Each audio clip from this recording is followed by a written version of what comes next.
애굽에서 가나안이라는 제목이죠. 애굽에서는 종이었는데 가나안에서는 자유인이죠. 영적으로 보게 되면은 죄인이었는데 의인이 되는 것이고요. 마귀 자녀가 하나님의 자녀가 되는 거예요. 또 지옥에서 천국으로, 죽음에서 생명으로. 이제 이런 상황들이 이제 영적 부흥이다. 이제 이러기죠. 근데 오늘 성경에 우리에게 이제 가르치는 영적 부흥, 출애굽기에 나오는 말씀인데요. 세 가지를 말씀드리려고 그래요. 영적 부흥은 첫 번째로 신음소리입니다. 한번 따라 하실래요? 신음소리. 고통 중에 하나님을 찾는 것이죠. 5장 20절에서 6장 5절까지 있는 말씀인데 그 5장 20절에서 6장 5절까지 있는 말씀 가운데 6장 5절 말씀 제가 읽겠습니다. 이제 애굽 사람이 종으로 삼은 이스라엘 자손의 신음소리를 내가 듣고 나의 언약을 기억하노라. 그러니까 하나님께서 그 애굽의 그 종이 된 이스라엘 백성들의 신음소리를 듣고 하나님이 우리의 신음소리를 들으신다는 거예요. 그러니까 고통 중에 이제 신음소리. 근데 여기에 이제 본문에 나타난 이제 신음소리가 뭘까 봤더니 이스라엘 백성들이 너무 힘드니까 모세한테 이렇게 얘기하죠. 여호와는 너를 살피시고 판단하시기를 원하노라라는 거예요. 그래서 하나님이 이 상황을 살피시고 판단해 달라는 거예요. 그러니까 모세가 이 얘기를 듣고 너무나 속상해서 정말 우리가 하나님을 믿자, 하나님께 예배하자 이 얘기했다는 것 때문에 고난받잖아요. 그러니까 하나님 앞에 어찌하여 우리에게 이러냐. 어찌하여 이제 본문에 보면 두 번이나 나옵니다. 이렇게 하나님을 향해서 신음소리를 내는 것이에요. 제가 지하철을 탔는데 옆에 깐난쟁이를 아는 엄마가 앉았어요. 얼마나 이쁜지 옹알옹알 그러는데 무슨 말인지 도저히 모르겠더라고요. 근데 엄마는 얘기하는 거예요. 지하철 다 타서 좋다고 여기 할아버지 옆에 있어서 좋다고 뭐 이렇게 한참 얘기를 해요. 그래서 조금 있다가 무슨 얘기를 하도 옹알옹알 했는데 먹고 싶다고 그래가지고 이제 가서 우유 꺼내가지고 이렇게 먹이더라고요. 여러분 자식을 향한 엄마의 사랑은 자식의 그 옹알거리는 소리로 다 알아들어요. 나는 모르지. 우리 자녀들이 아버지 그럼 벌써 무슨 뜻인지 대충 알잖아요. 얘가 돈을 달래는 건지 뭐 필요하다든 안단 말이에요. 마찬가지예요. 하나님의 향한 신음소리, 하나님을 향한 신음소리. 요한복음 이제 9장에 보게 되면 나면서부터 시각장애인, 앞을 보지 못하는 사람의 이야기가 나옵니다. 제자들이 묻죠.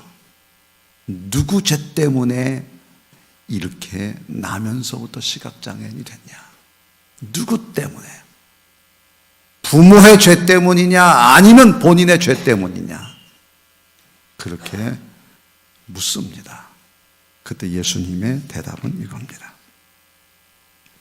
그것은 이 사람의 죄 때문도 아니고 부모의 죄 때문도 아니라 그에게서 하나님의 하시는 일을 나타내고자 함이라 이렇게 얘기하는 거예요.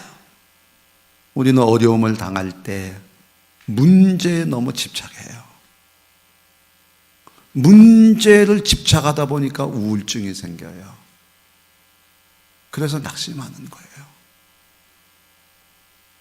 어려울 때 신음소리지만 그것은 하나님이 살피시고 판단하시기를 원하노라. 어찌하여 하나님이여 우리에게 이러한 일이. 우리의 모든 문제들 다 있어요. 그럴 때 우리의 신음소리는 하나님을 찾는 것입니다. 하나님을 찾는 거예요.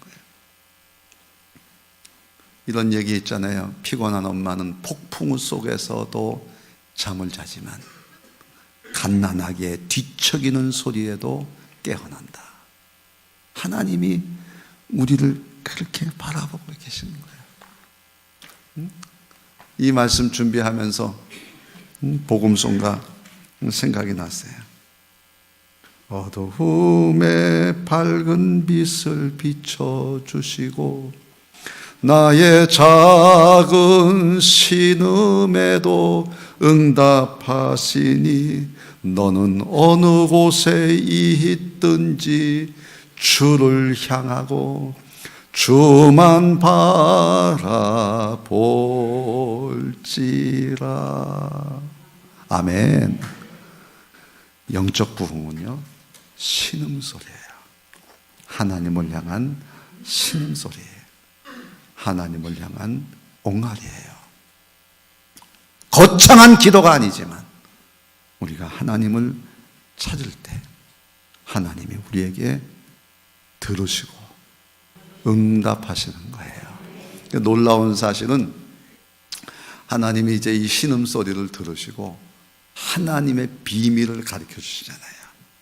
이제 애굽에서부터 너희를 가나안으로 인도하실 것이다. 그것은 아브라함과 이삭과 야곱과 약속한 언약이다. 내가 그걸 기억한다.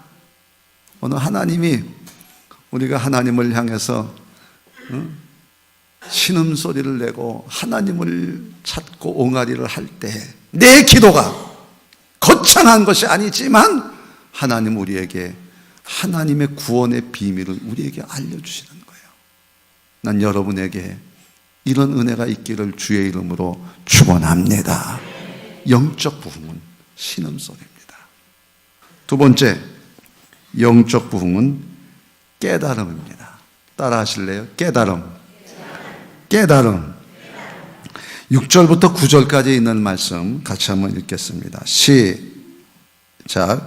그러므로 이스라엘 자손에게 말하기를 나는 여호와라. 내가 애굽 사람의 무거운 짐 밑에서 너희를 빼내며 그들의 노역에서 너희를 건지며 편팔과 여러 큰 심판들로서 너희를 속량하여 너희를 내 백성으로 삼고 나는 너희의 하나님이 되리니 나는 애굽 사람의 무거운 짐 밑에서 너희를 빼낸 너희 하나님 여호와인 줄 너희가 알지라. 내가 아브라함과 이삭과 야곱에게 주기로 맹세한 땅으로 너를 인도하고 그 땅을 너희에게 주어 기업을 삼게 하리라. 나는 여호와라 하셨다 하라. 모세가 이와 같이 이스라엘 자손에게 전하나 그들이 마음의 상함과 가혹한 노역으로 말미암아 모세의 말을 듣지 아니하였더라. 아멘. 마음의 상함과 가혹한 노역으로 모세의 말을 듣지 않습니다. 이게 우리 사람들이 다 힘들고 어려우면요, 그냥 그 어려운 일에만 집중하게 되죠. 그러나 영적 부흥은 깨달음이다.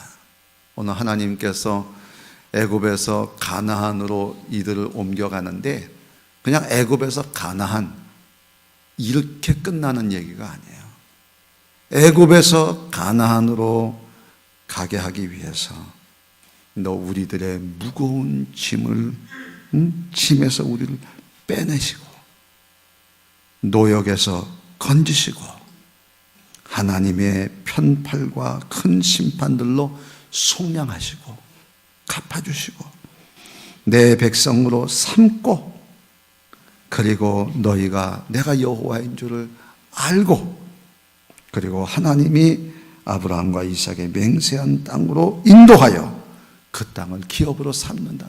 이 과정이 자기는 여러분 성경에 제사가 있잖아요. 제사법이 너무나 자세하게 나와서 양을 선택을 합니다. 많은 양 가운데 흠없는 양을 선택해요. 가장 귀하고 가치 있는. 그래서 그것을 죽이는 거예요. 양은 소리 하나 내지 못하고 그냥 죽잖아요. 그리고 죽고 나면 피를 뽑고 가죽을 벗기고 살을 잘라내고 토막을 내가지고 그걸 올려놓고 불에 태우고 하는 과정들을 쫙 보는, 이게 뭐냐? 제사가 뭡니까? 우리의 죄를 없애기 위해서 이렇게 많은 과정들을 거치는, 우리가 예수 믿고 구원받았다, 간단한 얘기가 아니에요. 하나님은 근본 하나님의 본체시지만 그 하늘의 영광을 다 버리시고 종의 형체를 가지시고 사람의 몸을 입으시고 그리고 그 십자가에 죽기까지 엄청난 고난과 어려움을 겪고 본인 스스로도 감람산에서 하나님이여 가능하시면 이 잔을 내게서 옮겨달라고 그렇게 자신도 하나님 앞에 기도하고 많은 이 악한 세력들이 예수님을 또 제자가 또 배반하는 그런 과정을 통해서도 그들을 위해서 십자가에 죽으시고 십자가에 달리셔서도 그 사명 감당하기 위해서 다 이루었다 할 때까지 그런 과정을 거쳐서 우리가 예수를 그리스도로 믿을 때 죄사함 받고 성령 받고 생각하면 깨달으면 모든 것 하나가 나 같은 죄인 살리신 주 은혜에 놀라와 늘 감사할 수밖에 없는 거예요. 어떤 분이 신방을 갔더니 목사님, 나 너무 여기 힘듭니다. 그런데 그랬어요. 내가 볼 때는 받은 은혜가 너무나 큰데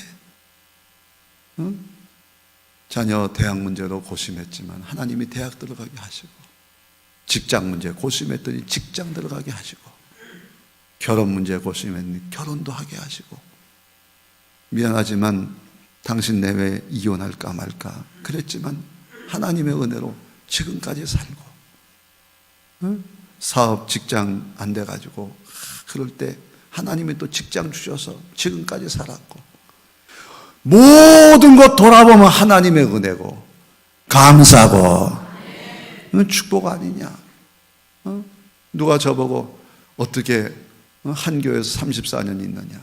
하나님 감사합니다. 난 여러분들에게도 감사한 거예요. 한 목사에게서 맨 그 설교를 그렇게 들으면서도 감사하고 너무나 감사해서요. 제가 여러분한테 교인들한테 폐가 되면 안 되지. 그 계단도 막 걸어갈 수 있어요. 근데 가능한 가다가 다치면은 나 때문에 걱정하는 교인들 생각. 그래서 항상 지하철 내려갈 때도 붙잡고 내려가고. 왜 다치면 내가 다치는 건 괜찮은데 교회가 어려움 겪을까? 여러분이 힘들게. 그래서 항상 그런 마음을 갖고 사는 거예요.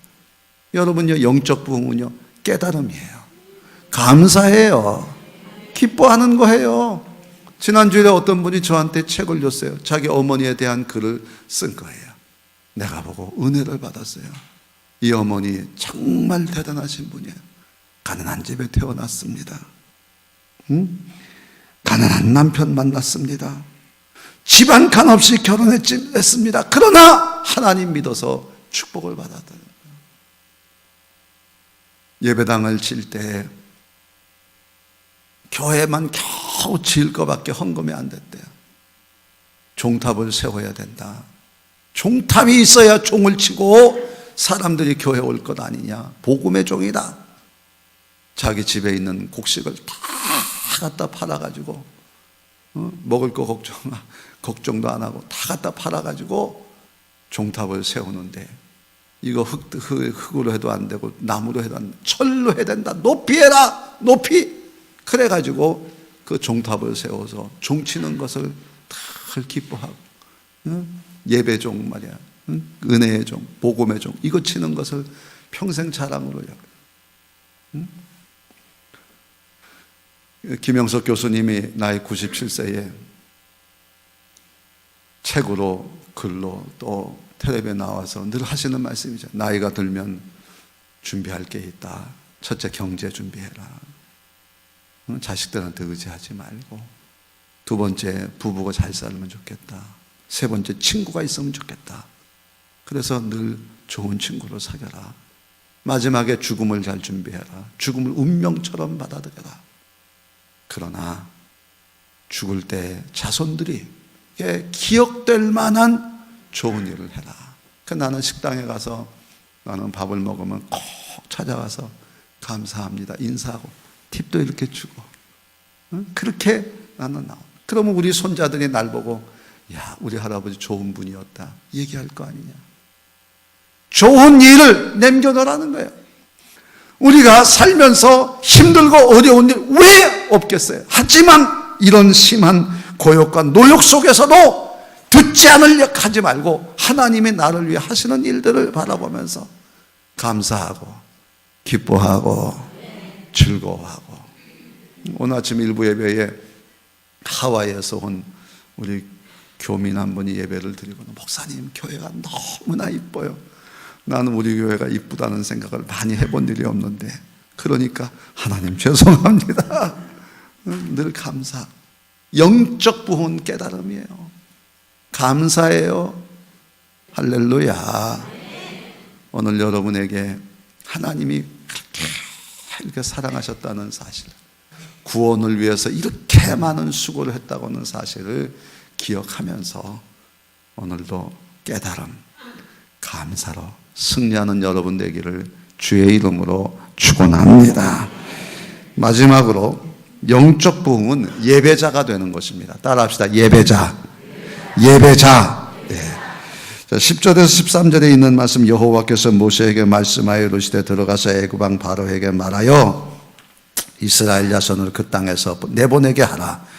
모세가 여호와 앞에 아뢰어 이르되 이스라엘 자손도 내 말을 듣지 아니하거든 바로가 어찌 들으리이까. 나는 입이 둔한 자니이다.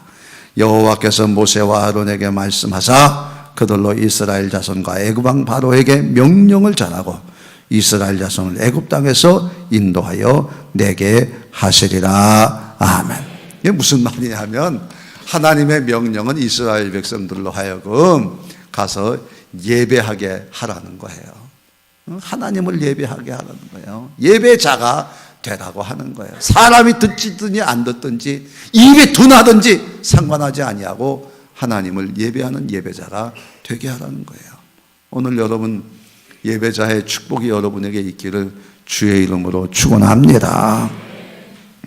이 고구마 전도한 김기동 집사님의 일화 아시잖아요. 가난해서 싼 집을 구하다 보니까 아파트 폐가를 얻게 됐습니다. 부동산 하시는 어른이 하는 얘기가, 이 집은 3개월 만에 들어가자마자 사람이 죽고 6개월 만에 사람이 죽고 이 집에 들어간 사람은 다 죽습니다. 그래서 이 집은 아무도 들어오려고 하지 않아서 폐가입니다. 근데 이 집이 제일 쌉니다. 가보니까 귀신 나올 것 같아요. 그러나 내가 누구냐? 나는 하나님의 자녀고 하나님이 나와 함께 하시고 하나님 이 자리가 예배의 자리가 되게 하시고 하나님 우리는 예배자로 살겠습니다. 들어갔어요. 많은 사람들의 관심, 특히 부동산 하시는 어른이 얼마나 관심 갖겠어요. 3개월이 지나도 죽지 않으니까 이분이 예수 믿었습니다. 집주인이 저 대전에 가서 근무하는 국장님인데 이분도 예수를 믿게 됐어요. 이야, 예수가 세긴 세구나. 얼마 지나지 않아서 아파트 동에 사는 사람 절반이 교회를 나가고 40평짜리 아파트로 이사를 가고 사업이 잘 돼서 갈 때 모든 사람들이 나와서 환송회를 할 때 그가 얘기했다잖아요. 예수가 그리스도이십니다. 예수만이 우리를 살게 하십니다라고 고백을 했다는 거예요. 예배자는 예배드리는 자이기도 하지만 끊임없이 하나님을 향해 신음소리 옹알이를 하면서 하나님을 찾는 자예요. 하나님의 함께 하시고 도우시고 인도하시는 것을 깨닫고 늘 그런 마음으로 하나님만이 나를 살게 하시는 줄로 믿습니다. 내가 입이 둔한 거 아무 상관이 없어. 사람이 듣든지 안 듣든지 오늘 우리가 하나님 앞에 예배자로 설 때 하나님이 역사하시는 것입니다. 어느 목사님이 은퇴하면서 저에게 그래요. 참, 내가 목회하면서 깨달은 것 두 가지가 있대. 그 첫째는 사람 절대 안 변하더라. 너무 사람 믿지 말라는 거예요. 뭐 3살 버릇 80까지 간다고 집사가 되고 안수집사가 되고 장로가 되고 안 변하더라는 거야. 안 변하더라는 거야. 그래서 목회를 하다가 막 낙심이 되고 절망할 때가 있었대. 그런데 또 하나 놀라운 일은 그렇게 변하지 않는 인간 가운데 변화되는 사람이 있다는 거예요. 이 사람은 절대 안 돼! 그런데 변한다는 거예요.